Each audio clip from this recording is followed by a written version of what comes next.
Hello everyone, আসসালামু আলাইকুম। সবাইকে স্বাগতম আজকের এই লেসনে। এই লেসনটিতে আমরা জানবো what is graphic design.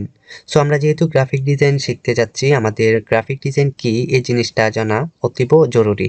So graphic design মূলত গ্রাফিক অ্যান্ড ডিজাইন দুইটি শব্দের সমন্বয়ে একটি বাক্য। গ্রাফিক ডিজাইন মূলত অ্যাডোবি ফটোশপ এবং অ্যাডোবি ইলাস্ট্রেটর সফটওয়্যার দিয়ে করা হয়। এছাড়াও আরও অনেক সফটওয়্যার রয়েছে, কিন্তু এর মধ্যে অ্যাডোবি ফটোশপ এবং ইলাস্ট্রেটর এই দুইটা সফটওয়্যার হচ্ছে সবচেয়ে বেশি জনপ্রিয়। সো আমরাও বেসিক্যালি এই দুইটা সফটওয়্যার সমন্বয়েই আমাদের এই পুরো কোর্সটি সাজিয়েছি।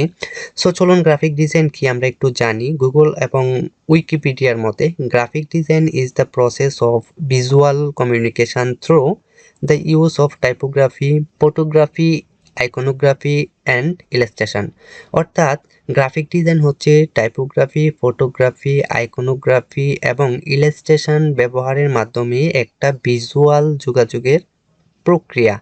অর্থাৎ এই জিনিসটা একটু আপনাদের কাছে হার্ড লাগতে পারে। আমি যদি আরেকটু ক্লিয়ারলি এক্সপ্লেন করি, গ্রাফিক ডিজাইন হচ্ছে মূলত কোনো একটা তথ্যকে সুন্দরভাবে গ্রাফিক্যাল এলিমেন্টের মাধ্যমে সাজিয়ে গুছিয়ে ক্লায়েন্টের কাছে উপস্থাপনা করাটাই হচ্ছে মূলত গ্রাফিক ডিজাইন। অর্থাৎ আমরা যদি কোনো তথ্যকে কোনো একটা গ্রাফিক্যাল এলিমেন্টের মাধ্যমে সুন্দরভাবে নির্দিষ্ট একটা সাইজে সাজাই এবং সেটা সাজিয়ে আমাদের ক্লায়েন্টকে কোনো একটা মেসেজ প্রোভাইড করি কিংবা কোনো তথ্য প্রদান করি, এই জিনিসটা হচ্ছে মূলত গ্রাফিক ডিজাইন। ওকে, সো আমরা নেক্সট স্লাইডগুলোতে আরও ক্লিয়ার ধারণা দেব। সো আমি নেক্সট স্লাইডে যদি আপনাদের চাই যে আমি যেটা বললাম যে গ্রাফিক্যাল এলিমেন্টের মাধ্যমে আমরা কোনো তথ্যকে যখন সাজাবো এবং উপস্থাপন করব, সেটাই কিন্তু গ্রাফিক ডিজাইন। সো চলুন আমরা দেখি যে বেসিক্যালি যে গ্রাফিক্যাল এলিমেন্ট কি। আমরা এখানে গ্রাফিক্যাল এলিমেন্টের মধ্যে দেখতেছি যে এখানে কালার রয়েছে, শেপ রয়েছে, icon, text, pattern, texture and so many এবং আরও কিছু হতে পারে। সো এই যে জিনিসগুলা ব্যবহারের মাধ্যমে আমি যখন কোনো একটা তথ্যকে সাজাবো, তখন সেই জিনিসটা আউটপুট হিসেবে যা পাবো সেটা হচ্ছে গ্রাফিক ডিজাইন। গ্রাফিক ডিজাইনের মাধ্যমে আমরা খুব সহজে এবং খুব দ্রুততার সহিত কোনো একটা মেসেজ আমরা আমাদের ক্লায়েন্টকে প্রোভাইড করতে পারি। সো কালার, শেপ, আইকন, তারপর এখানে টাইপোগ্রাফি রয়েছে, প্যাটার্ন, টেক্সচার, এই জিনিসগুলো মূলত আমরা কোথায় পাবো? আমরা যে সফটওয়্যারগুলো ইউজ করব, এই সফটওয়্যারগুলোর মধ্যে আমাদের এই গ্রাফিক্যাল এলিমেন্টগুলো রয়েছে, যে এলিমেন্টসগুলোর মাধ্যমে আমরা আমাদের একটা ডিজাইনকে উপস্থাপনা করতে পারি বা একটা ডিজাইন দাঁড় করাতে পারি। ওকে, সো আমরা যদি আরেকটু ডিটেলস আপনাদেরকে বলি এখানে প্র্যাকটিক্যালি। সো এই স্লাইডে আমি দেখতেছি এখানে একটা ভিজিটিং কার্ড বা বিজনেস কার্ড। ধরুন কোনো একজন ক্লায়েন্ট আপনাকে স্পেসিফিক কিছু তথ্য দিল তার একটা ডিজাইন করার জন্য। এখানে উপরের যে ইনফরমেশনগুলো রয়েছে এগুলো হচ্ছে রিকোয়ারমেন্ট, মূলত জন ফটোগ্রাফার, তারপর তার ফোন নাম্বার, তারপর তার জিমেল অ্যান্ড অ্যাড্রেস। এই জিনিসগুলো যদি আমরা কোনো একটা পেপারে লিখে কোনো ক্লায়েন্টকে দিতাম বা কাউকে আমরা প্রোভাইড করতাম, তখন ওই যে পেপারটা বা ওই যে কাগজটা থাকতো ওইটার ভ্যালু থাকতো না, ওইটা হারিয়ে যেত কিংবা ওই জিনিসটা ছিঁড়ে ফেলে দিত।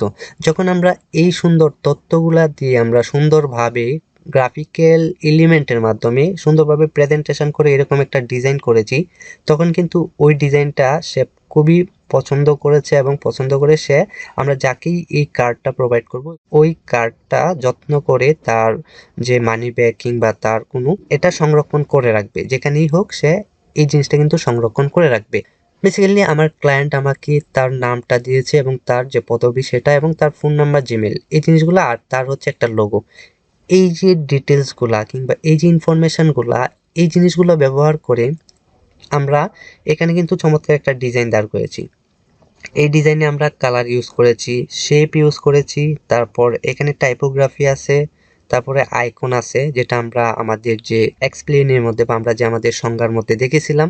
এই প্রত্যেকটা জিনিসগুলো এখানে কিন্তু প্রত্যেকটা জিনিস রয়েছে। এই প্রত্যেকটা জিনিসের সমন্বয়ে আমরা কিন্তু এখানে একটা ডিজাইন দাঁড় করেছি। দেন আমরা যখন এটা প্রেজেন্টেশন করেছি, আমরা ক্লায়েন্টকে যখন দেখিয়েছি এভাবে যে তার এই কার্ডটা প্রিন্ট করার পর কীরকম হবে, সে পছন্দ করেছে এবং সে ওই জিনিসটা তার পার্সোনাল ইউজের জন্য কিন্তু সে এটা প্রিন্ট করেছে। সো এই যে প্রসেসগুলো, আমরা এই কন্টেন্টগুলো ইউজ করে আমরা যে একটা সুন্দর ডিজাইন করলাম, এটাই হচ্ছে মূলত গ্রাফিক ডিজাইন। ওকে, এই যে গ্রাফিক্যাল এলিমেন্ট, এই যে জিনিসগুলো ইউজ করলাম, ইউজ করে আমরা এই ডিজাইনটা কিন্তু করতে সক্ষম হয়েছি। সো আমরা যদি নেক্সট স্লাইডে আরেকটা ডিজাইন দেখাই আপনাদেরকে। এখানে এটা হচ্ছে একটা ট্রাভেল ফ্লায়ার, অর্থাৎ ট্রাভেল এজেন্সির জন্য করা একটা ফ্লায়ার। সো বেসিক্যালি আমাদের ট্রাভেল এজেন্সির জন্য করা ফ্লায়ার গুলাতে যা যা হতে পারে, টেক্সট থাকতে পারে, লোগো থাকতে পারে, তারপর তার কোনো ডিসকাউন্ট থাকলে সেটা এখানে লিখতে হবে, তারপর এখানে ইমেজ থাকতে পারে।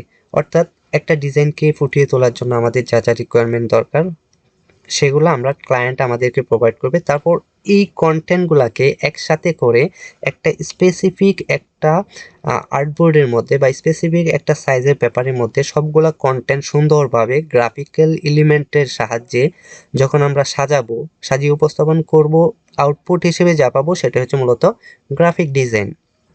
সো আমরা এই ডিজাইনে কি কি ইউজ করলাম, এখানে তার কিছু সার্ভিস, তারপর তার কোম্পানি সম্পর্কে কিছু লেখা থাকতে পারে, তার ওয়েব অ্যাড্রেসটা থাকতে পারে, তার ফোন নাম্বারটা থাকতে পারে, যার মাধ্যমে খুব দ্রুত ওই কোম্পানির সাথে যোগাযোগ করতে পারবে। সো ছোট্ট একটা পোস্টারে অনেকগুলা তথ্য কিন্তু আমরা খুব চমৎকারভাবে গ্রাফিক্যাল এলিমেন্টের মাধ্যমে কিন্তু আমরা দেখাতে পেরেছি। ওকে, ইমেজগুলো ইউজ করতেছি যে ট্যুরিজম বা টুরিস্ট স্পটগুলা থাকতে পারে, যেহেতু এটা ট্রাভেল রিলেটেড একটা পোস্টার। সো আমরা ওভারঅল এই যে জিনিসগুলো এখানে আমরা ইউজ করে কিন্তু একটা চমৎকার ডিজাইন এখানে করতে পেরেছি।